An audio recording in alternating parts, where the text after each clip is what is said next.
Shalom, selamat pagi Bapak Ibu serta saudara yang dikasihi oleh Tuhan. Selamat memasuki hari yang baru di awal minggu ini. Kiranya saat ini kita sekalian dalam keadaan baik dan diberkati oleh Tuhan. Sebelum kita mendengarkan firman Tuhan dan renungan, marilah kita berdoa.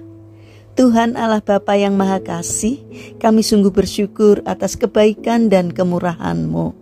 Karena Engkau Tuhan yang selalu memberkati dan melindungi kami dalam beristirahat sepanjang malam, sehingga kami pada pagi hari ini dalam keadaan baik dan sehat. Itu semua kami alami karena anugerah-Mu ya Tuhan.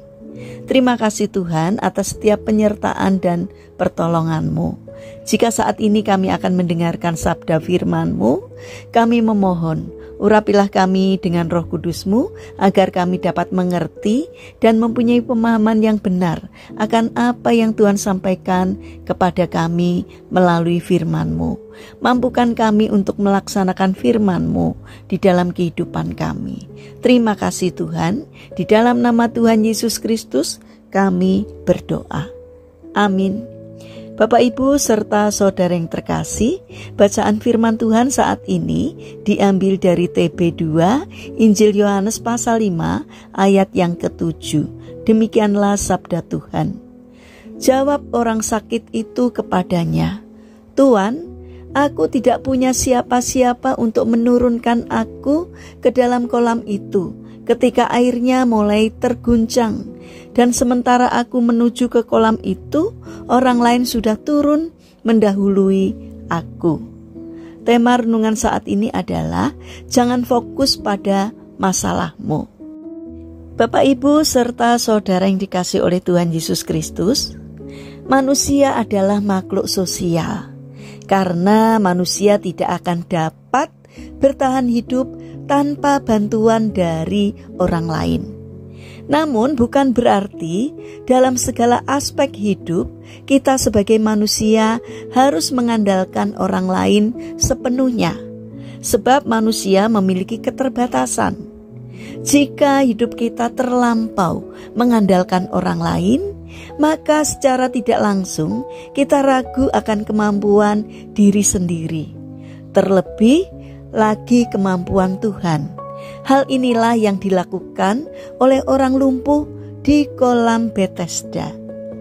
Bapak Ibu serta saudara yang terkasih, kisah ini berawal ketika Yesus melihat orang lumpuh tersebut sedang berbaring di dekat kolam, menunggu malaikat Tuhan yang sewaktu-waktu akan turun ke kolam itu dan mengguncangkan air yang ada di dalamnya. Sebab barang siapa yang lebih dulu masuk ke dalam kolam itu akan menjadi sembuh. Yesus mengetahui bahwa orang lumpuh itu telah lama berada di sana dalam keadaan yang demikian. Untuk itu ia menawarkan kesembuhan kepada orang lumpuh tersebut dengan bertanya, "Maukah engkau sembuh?"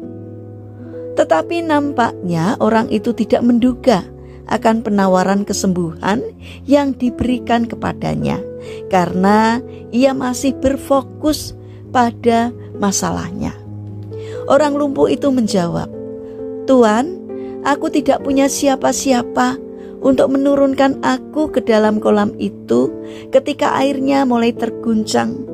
Dan sementara aku menuju ke kolam itu, orang lain sudah turun mendahului aku."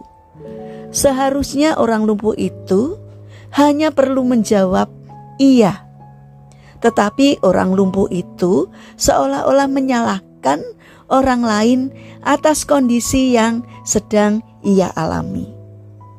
Bapak Ibu serta saudara yang terkasih, terkadang kita pun sama seperti orang lumpuh tersebut.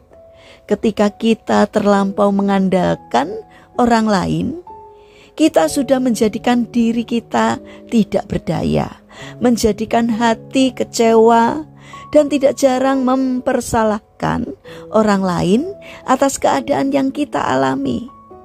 Terlebih lagi kita tidak dapat melihat pertolongan yang Tuhan tawarkan kepada kita. Manusia memang memiliki kelemahan dan keterbatasan. Untuk itu, Kita memerlukan satu pribadi yang kuat, yang dapat kita andalkan. Dalam hal ini, hanya ada satu pribadi, yaitu Tuhan Yesus Kristus yang adalah sumber kekuatan dan pengharapan kita. Sebagai anak Tuhan, sudah seharusnya kita mengandalkan Tuhan dalam segala aspek kehidupan kita. Sebab firman-Nya jelas mengatakan bahwa terkutuklah orang yang mengandalkan manusia dan kekuatannya sendiri. Akan tetapi diberkatilah orang yang mengandalkan Tuhan dan menaruh harapannya pada Tuhan. Jika dahulu kita tidak mengandalkan Tuhan, sekarang sudah saatnya untuk mengandalkan Tuhan. Nantikanlah perkara ajaib yang akan dikerjakan oleh Tuhan. Mari kita bangun karakter untuk mengandalkan Tuhan, karena di dalam Tuhan kita akan diberkati dan kita tidak akan dikecewakan. Mari kita berdoa. Tuhan Yesus yang Maha Baik, ampunilah kami, karena selama ini kami hanya mengandalkan kekuatan kami sendiri. Saat masalah mendera dalam hidup kami, sehingga hanya kekecewaan yang sering kami dapati. Kini kami menyadari bahwa hanya Engkaulah satu-satunya andalan dalam hidup kami. Bapa yang Maha Baik, kami berdoa untuk bangsa dan negara kami. Berkatilah bangsa kami agar dapat menjadi bangsa yang semakin dewasa dalam setiap pemikiran dan tindakannya, agar bangsa kami tidak mudah terprovokasi oleh kelompok orang-orang yang tidak bertanggung jawab, yang hanya memikirkan kelompok dan dirinya sendiri. Bapa yang Maha Baik, saat ini kami berdoa untuk saudara-saudara kami yang mengalami musibah, banjir atau bencana alam di beberapa wilayah atau di beberapa negara. Kiranya Tuhan menolong, Tuhan hadir, memberikan kekuatan, memberikan penghiburan dan kesabaran. Ajarkanlah mereka untuk senantiasa menaruh pengharapan dan percayanya kepadamu. Kiranya Tuhan tidak meninggalkan mereka, kiranya Engkau memberkati mereka. Bapa yang Maha Baik, saat ini kami berdoa untuk saudara-saudara kami yang mengalami permasalahan dan kesulitan hidup. Kiranya Tuhan membimbing mereka, sehingga mereka mampu menemukan jalan keluar. Kiranya Tuhan berkenan hadir untuk memberkatinya. Bapa yang Maha Baik, saat ini kami berdoa bagi saudara-saudara kami yang terbaring sakit atau lemah fisik. Kami mohon belas kasih dan kemurahan Tuhan. Kiranya Tuhan berkenan hadir untuk menjamah dan menyembuhkannya. Terima kasih Bapa. Kami serahkan seluruh aktivitas kami sepanjang hari ini ke dalam tangan Tuhan. Sertai dan berkati kami.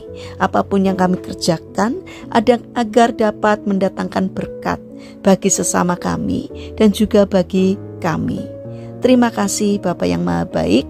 Kami serahkan doa dan sembahyang kami hanya di dalam nama Tuhan Yesus Kristus. Amin.